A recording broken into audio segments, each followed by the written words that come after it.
mbas mi bi mu duggsee ci réew mi depuis le 2 mars président de la république daf ci jël ay mesures yu am solo benn bi bu njëkk bi moo doon mu proclamer état d'urgence wax ne également nañ def couvre-feu maanaam tere génn beeg doxantu bi bu 20 heures jotee ba 6 heures du matin man en tant que ministre de l'intérieur yeneen mesures yëpp man maa ko doon jël pour fexe ba loolu président bëgg muy rythme progression maladie bi bu mu gaaw bu fekkente ne mënuñu ko arrêté loolu moo taxoon ñu tere woon lépp lu jëm ci manifestation wala rassemblement tere woon également ñuy jaay ci débit de boisson yi ci marché yi ci terrain de sport yi ci lieu de culte yi maanaam fépp fi nga xam ne fii nit ñi dañ fa daan nekk di dajale di jaamu yàlla.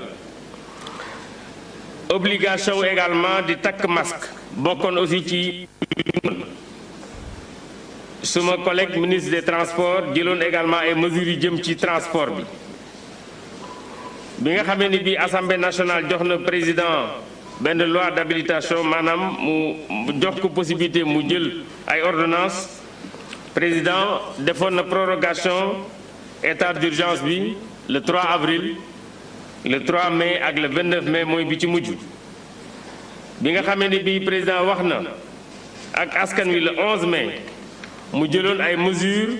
pour ñu oyofal restriction yi nga xam ne yi defoon nañ ko ci bu ci njëkkoon moo doon mu ne nañ jël couvre-feu bi décalé ko ci ñaari waxtu yéegal ko 21 heures wàcce ko 5 heures du matin ñu ubbiwaat marché yi pour juróom-benn fan ci semaine bi mu ne woon aussi permettre na luuma yi ñu reprendre ko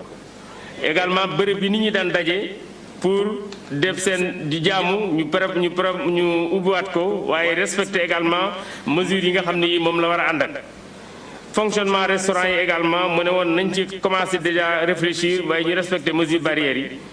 transport bi nga xam ne bi également mooy dem bi ak dikk bi ñu xalaat ci déjà pour travailleurs yi nga xam ne dañuy dem ci àll bi pour préparer nawet bi décision yooyu nag président jëloon am na solo lool boobu ba léegi nag ñu ngi ciy xalaat di ci waxtaan ak acteurs yi moo tax bés ni ki tey danañ jël décision pour yombalal dem bi ak dikk bi maanaam tere biñ ci daan def ci réew mi yëpp danañ ko bàyyi nit ñi danañ mën a dem danañ mën a dikk waaye danañ yëkkati aussi couvre-feu bi léegi au lieu muy tàmbali 21 heures 23 heures maanaam 11 heures ci guddi lay tàmbali ba 5 heures du matin. gare routière yi danañ reprendre pour transport urbain ak transport interurbain waaye gannaaw couvre-feu bi am na ba léegi am na waxtu boo xam ne bii ministre des transports dana ci waxtaan ak gare routière yi pour que surtout interurbain yi pour que ñu mën a tëj gare routière yi. réunion yi nga xam ne aussi tere woon nañ ko ci endroit public yi ak privé danañ ko reprendre restaurant yi également danañ reprendre salle de sport yi aussi danañ permettre ci salle de sport yi nit ñi di def seen activité ci casino yi ñoom aussi danañ am mesure d'assouplissement yi waaye danañ respecter également distanciation yi ak mesure d'hygiène yi gouvernement bi comme ni mu ko dalee def mi ngi continuer di déglu population yi pour fexe ba relance économique bi nga xam ne président wax na ko ñu dund ak virus bi te jël suñu matuwaay ñu continuer ci waaye nag loolu lépp dafa li muy ànd mooy port de masque bi nga xam ne bii moom alaakulli yàlla mënut a ñàkk ci bërëb yi nga xam ne nit ñi dañu fay daje ci transport yi distanciation bi nga xam ne bii également maanaam s'orienter bi ñuy digal nit ñi loolu aussi ba léegi mi ngi fi te it dañ ci yokk lenn bëgg nañ transport yi nga xam ne danañ koy reprendre rawatina transport interurbain bi oto bu ciy dugg bu ne ñu booy départ ci gare routière def li ñuy wax manifeste mooy këyit bi wane ñi dugg ci oto bi seeni contact ak fan la ñu dem loolu dana mën a permettre boo liggéey bu fekkente ne dara xew na ñu mën a topp ñi nga xam ne ñooñu àndoon ci voyage boobule. gouvernement bi nag mi ngi regretter li nga xam ne lii xew na ci ñaari fan yu mujj yi muy manifestation yi nga xam ne yi ay ndaw ñu ngi koy manifester pour ñu lever couvre-feu bi loolu nag malheureusement tax na ñu jàpp ci ñu xaw a lim bu xaw a takku ci biir Sénégal donc loolu vraiment loo xam ne naqar nañ ko parce que askan wi war nañu xam ne lépp li nga xam ne li jël nañ ko ci mesure pour seen kaaraange dong la maa ngi leen di sant maa ngi leen di gërëm jërë ngeen jëf. de l'Intérieur, vous avez parlé justement des manifestations et nous avons noté certaines manifestations à Touba, dans les villes comme Touba, Dakar et Tambacounda.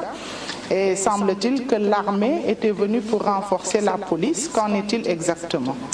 Mais merci beaucoup. Je dois tout d'abord préciser que, en fait, c'est un discours que j'ai entendu hier au niveau d'une partie de la presse. L'armée, à l'instar de toutes les forces de défense et de sécurité, fait partie du processus depuis le début. Je pense que ceux qui ont suivi ma première sortie, je pense que c'était 2 jours après le couvre-feu, j'étais avec les militaires au niveau de Buntu Pikine. Donc ils ont été toujours partie prenante donc, dans le dispositif des forces de défense et de sécurité. C'est vrai, ils ne contribuent pas au même nombre que la gendarmerie et la police, mais ils ont été toujours présents, donc ils font souvent des patrouilles. Donc il n'y a rien de neuf, c'est toujours quelque chose qui était là. Je tenais à le dire. Bon, c'est également important, c'est dans les nouvelles mesures. bëggoon naa wax rek que ne armée dégg naa démb ci benn partie presse bi ñuy wax ne dañoo leen a woo démb pour ñu jàppale force de défense et de sécurité. Couvre-feu bu amee état d'urgence bu amee force de défense et de sécurité yëpp dañuy ànd ak ministère de l'Intérieur pour appliquer mesures yi. Armée depuis le premier jour mi ngi ci ni ci gendarmerie nekkee ak police nekk ci peut-être différence bi rek mooy gendarmerie dafa am secteur boo xam ne bii naka jekk moom moo koy gérer police am secteur boo xam ne bii naka jekk moo koy gérer lii nag bu amee armée moom day faral def patrouille donc ñi nga xam ne ñi gisoon nañ ma ci sortie bi ma defoon ci ñaari fan foog naa ne après couvre-feu bi gisoon nañ que ne daje woon nañ ak armée keroog ci buntu Pikine ak ci yeneen bërëb yoo xam ne yi ñoom ñu ngi ci woon pour sàmm couvre-feu bi. Alors, avec les nouvelles mesures, vous avez énuméré certains services qui vont réouvrir. Comment va se faire le suivi pour pousser les Sénégalais à respecter justement les mesures barrières puisque le Covid est toujours là? Bon, d'abord, c'est vrai, comme vous l'avez dit, on a décidé donc, de la reprise économique. Il y a certains secteurs que tout le monde connaît qui ont été très touchés. Déjà, nous avons le secteur de la restauration. Je dois dire que samedi passé, j'avais instruit le préfet de Dakar de rencontrer les acteurs pour discuter avec eux donc des modalités de reprise. Ils ont eu une réunion avec une présence d'une 40aine d'acteurs. Donc à l'issue de cette rencontre, les différents acteurs, avec le préfet, ont convenu d'une reprise. Donc, mais en respectant les mesures barrières, la distanciation. Ça dit qu'aujourd'hui, dans les restaurants, il y aura peut-être moins de tables.